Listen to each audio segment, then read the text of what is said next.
Grote opkomst bij antiracisme-demonstratie in Middelburg. Het is maandag 8 juni. Dit is Zeeland Nu. Maximaal aantal betogers op het Abdijplein bereikt. Provincie praat over compensatie marinierskazerne. En verruiming testbeleid zorgt voor drukte bij GGD. Goedenavond. Met zo'n 500 demonstranten tegen racisme was het Abdijplein in Middelburg om 5 uur vol. Er mocht niemand meer bij, omdat er anders geen 1,5 meter afstand gehouden kon worden. En onze verslaggever Mark van Dam, die was erbij en die staat er nog steeds. Ja, de demonstratie is zojuist afgelopen. Het plein is al bijna leeggestroomd. En dat stond zojuist helemaal vol. Een van de organisatoren, Angelique Duindam. Ik denk dat jullie heel tevreden mogen zijn. We zijn meer dan tevreden. Het is geweldig. Ja. Ik heb er bijna geen woorden voor. Van hoe trots ik ben op al die mensen die hier zijn geweest. En hoe goed het is verlopen. Hoeveel jongeren er zijn op af zijn gekomen. Geweldig. Er was plaats voor 500 mensen op het plein. We hebben gezien dat er buiten ook nog zeker 100, 200 mensen stonden te wachten. Die mochten er niet meer op. Jullie wilden per se de regel handhaven, afstand houden. Het was niet anders. Dit is wat we af hadden gesproken met de provincie en de gemeente. En ja, daar moet je je dan gewoon aan houden. En dus dat hebben we ook gedaan. We hebben dus de deuren gesloten. En ook de mensen buiten de poort hebben zichzelf, wat ik heb begrepen, goed gedragen. Is jullie boodschap goed overgekomen? Ik denk het wel. Ik denk dat mensen wel naar buiten zijn gegaan en weg zijn gelopen hiervan. Begrepen dat we niet meer stil zijn. Dus dat, ja.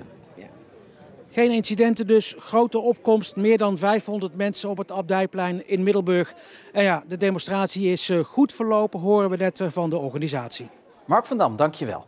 En iets verderop, in de Abdij in Middelburg, praat staatssecretaris van Binnenlandse Zaken Raymond Knops op dit moment met Zeeuwse bestuurders over de compensatie voor de marinierskazerne. Vrijdag lekte een groot deel van de plannen al uit. Dus Ariana Lafort in Middelburg, we weten eigenlijk al waar Knops voor komt. Ja, inderdaad. De belangrijkste onderdelen van dat compensatiepakket zijn al uitgelekt. Met wat het meest in het oog springt is toch dat onderdeel van die zwaar beveiligde gevangenis met een bijbehorende zwaar beveiligde rechtbank. En juist daarover is onder de Zeeuwen toch wel het sentiment ontstaan. Wij willen geen criminelen in plaats van mariniers. Wij willen niet het Robben-eiland van Nederland worden. Staatssecretaris Knops die was zich daar bij aankomst van bewust. Ik ga zo dadelijk met de bestuurders, met de commissaris van de Koning, de burgemeester van Vlissingen en de bestuurders in Zeeland op tafel zitten om de adviezen die Bernard Wientjes heeft opgesteld om die te bespreken. Daarom ben ik ook hier, dat had ik ook beloofd. Dus laten we dat eerst maar eens gaan doen. Maar die gevangenis, dat zien ze niet zitten. Nou, dat heb ik goed gehoord, maar er komt een heel pakket. En dat gaan we nu bespreken met de bestuurders. En dat wil ik wel vind ik wel zo goed om het daar te doen. Ondanks dat er allerlei zaken al in de media zijn verschenen, wat ik ook betreur. Maar het gaat uiteindelijk om een inhoudelijke plannen beoordelen op hun merites en daar hopelijk te komen tot bestuurlijke afspraken. Ariane, uit een reconstructie van de Volkskrant zaterdag bleek dat Defensie al eerder op zoek was voor alternatieven dan eerder bekend was. Heeft dat nieuws nog op enige manier invloed op de sfeer bij de gesprekken van vandaag? Ja, dat is de vraag die wij inderdaad stelden aan staatssecretaris Knops. In welke sfeer wordt u hier ontvangen? Want de Zeeuwen lijken wel nog kwaaier dan ze al waren. Nou, Knops zei daarover, luister, dat is een zaak tussen de Tweede Kamer en staatssecretaris Visser. Ik ben hier niet om te praten over wat er mogelijk eventueel nog meer is misgegaan. Ik ben hier om te praten over dat compensatiepakket voor Zeeland. Laten we ons daar nu op richten hier. Ariana Lafort, dankjewel. En over de afloop van die gesprekken die nu nog bezig zijn, kunt u later vanavond alles overlezen op onze site, oproepzeeland.nl en in onze app.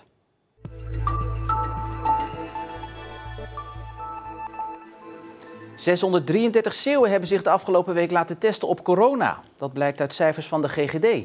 Sinds vorige week is het mogelijk je te laten testen op het coronavirus. Verder belden er landelijk 50.000 mensen naar het speciale nummer. 1 juni, de eerste dag, was het nog niet zo druk. Vooral de dinsdag was het veel drukker. En nu neemt het ietsje af, maar het is nog wel veel vraag naar. Van de mensen die getest worden blijkt landelijk tot nu toe 2% besmet te zijn met corona. Hoe hoog dat percentage in Zeeland ligt is niet bekend.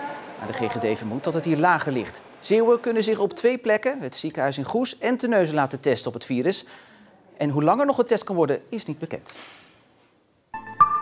Voetballer Jan-Paul van Hekken staat in de belangstelling van topclub AS Monaco. De verdediger uit Arnhemuiden speelt nu nog bij NAC Breda, dat de belangstelling uit het vorstendom bevestigt. Volgens de krant BN De Stem zou NAC ook al een akkoord hebben gesloten en wisselt Van Hekken voor 2 miljoen euro van club. Volgens de krant zou Van Hekken niet meteen gaan spelen in de Franse competitie, maar eerst worden verhuurd aan een andere club. Van Hekken zelf wil nog niet reageren.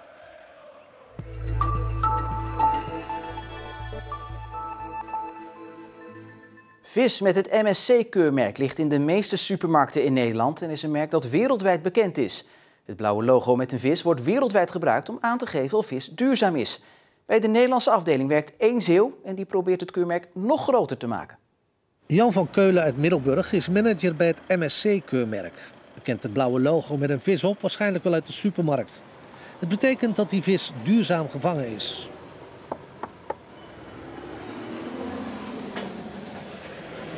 Hey Adriaan, hey. Ik heb het moois voor je. Kijk aan. Nog raamstickers, Middelburg en Goes. Okay. Ons mooie logo. Allemaal dat is netjes. Rentmeesters van de zee. En dat is precies hoe MSC erin staat, hoe ik erin sta. En hoe MSC al jarenlang, al 20 jaar lang bezig is met het zorgen dat de oceanen beschermd blijven.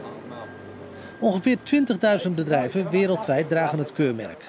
Eén daarvan is de viskiosk in Goes. Ik had eigenlijk de wens om toch iets met duurzaamheid te gaan doen. En natuurlijk kun je nieuwe spaarlampjes erin gaan doen en noem maar op. Maar in ons vak vind ik het wel verantwoord dat je ook nadenkt over de toekomst van je voedsel. En dat je kinderen eigenlijk ook nog vis kunnen kopen en verkopen. En ik denk dat we als CEO voorop lopen wat betreft duurzaamheid. We hebben hier een paar sectoren die heel duurzaam bezig zijn. Onze mosselcultuur, de oestercultuur. En of die nog steeds die cultuur in stand willen houden en voorop willen blijven lopen Europees, is het ook raadzaam om die keuze te maken van duurzaamheid. Alle mosselbedrijven en een aantal handelsbedrijven zijn MSC gecertificeerd. Het aantal bedrijven met een keurmerk ligt in Zeeland relatief hoog. Het is een opkomst en er zijn nog steeds nieuwe visserijen ook die proberen dit keurmerk te krijgen. En wat je ook ziet is dat de hele keten, dus de handel en ook de supermarkten, die vragen steeds sterker naar dit soort keurmerken. Jan van Keulen werkt al jaren in het bedrijfsleven, maar had dus verder weinig te maken met duurzaamheid. Nu dus wel. En daar heeft hij duidelijke redenen voor. Ten eerste, ik ben Zeeuw en een liefhebber van schelpdieren en van vis. En ook ik vind het heel belangrijk dat we daar zuinig mee omgaan, dat we duurzaam bezig zijn. Dus ook duurzaamheid is voor mij heel belangrijk persoonlijk. In heel Nederland zijn ongeveer 1500 producten met het MSC-keurmerk te koop. Aangeschoven is Ellen Nieuwenhuizen. Klopt, en ik begin met goed nieuws. Uit de laatste cijfers van het RIVM blijkt dat er de afgelopen 24 uur geen nieuwe besmettingen zijn, geen nieuwe ziekenhuisopnames en ook geen nieuwe overlijdens. Het is natuurlijk wel met een kleine slag om de arm, want het zou kunnen dat iemand zich bijvoorbeeld wel afgelopen weekend gemeld heeft met de corona bij de GGD, maar dat dat nog niet zichtbaar is in de cijfers. Oké, goed nieuws dus tot zover. En dan wil je het ook nog over de horeca hebben en dan specifiek over de situatie in Goes. Ja, want de horeca mag natuurlijk sinds een week de zaken weer openen. Maar in Goes hebben 2 ondernemers hun zaken alweer gesloten, omdat ze bang zijn voor een boete van €4.000 als hun gasten zich niet aan de regels houden. En daarom hebben ze nu vandaag overleg gehad met de gemeente. En de burgemeester heeft geprobeerd om ze toch enigszins gerust te stellen. De risico op een €4.000 boete die is aanwezig bij excessen. Het gaat om in de Polonaise lopende mensen, dansende menigte, te veel mensen. Maar niet om een goedwillende ondernemer, niet om goedwillende mensen die ook... We moeten het echt met elkaar leren, hè? Dit is een hele tour. We doen dit ons hele leven anders. Dat kun je niet in een week aangeleerd krijgen. Ja, behalve geruststellende woorden, zijn er nog meer dingen uit dat gesprek gekomen? Ja, zeker. Ze gaan kijken hoe ze nog duidelijker kunnen aangeven dat mensen toch echt 1,5 meter afstand moeten houden. Ze denken bijvoorbeeld ook aan zogenaamde coronacoaches. Die ken je misschien uit de winkelstraten van Middelburg of langs de Walcherse kust, kan je ze ook zien. En dat zijn mensen die wijzen andere mensen erop dat ze zich aan de regels moeten houden. En de horeca in Goes hoopt natuurlijk dat ze zich dan vooral weer kunnen gaan richten op hun normale werk. Gastvrijheid, mensen het naar hun zin maken en zonder dat er grote druk op ligt van BOA's.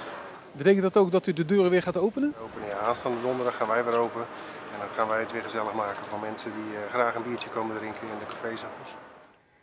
Ja, dit is één eigenaar van Café La Strada. Nu was er nog een café dat de deuren gesloten hield, Café de Pompen. Gaat die ook weer open? Nee, die blijft dicht. Die vindt het risico op die €4.000 boete gewoon te hoog. Maar over de algehele linie is de kou wel uit de lucht in Goes. Nou, mooi nieuws in ieder geval. Ellen Nieuwenhuizen, dankjewel. Het was een bewolkte dag met slechts hier en daar een beetje zon, maar een echte naam mag het eigenlijk niet hebben. Morgen blijft het fris, maar wel droog en af en toe een zonnetje is ons beloofd. En de rest van de week wordt het warmer, maar neemt de kans op onweersbuien ook weer toe. En er is de afgelopen tijd veel geklust en opgeruimd in huis. Merken ze bij de milieustraten, want sinds de coronacrisis is het daar een stuk drukker. Zo, deze koffer mag hierbij, Rien. Ja, wat gaat de kunststof? Oh, voorlopig toch geen vakantie, dus die kan weg. Ik zal even aan de kant gaan. Oh shit. Kijk, lekker. Ja, opgeruimd staat netjes. Meer hierover natuurlijk straks in Trots op Zeeland. Voor nu nog een fijne avond.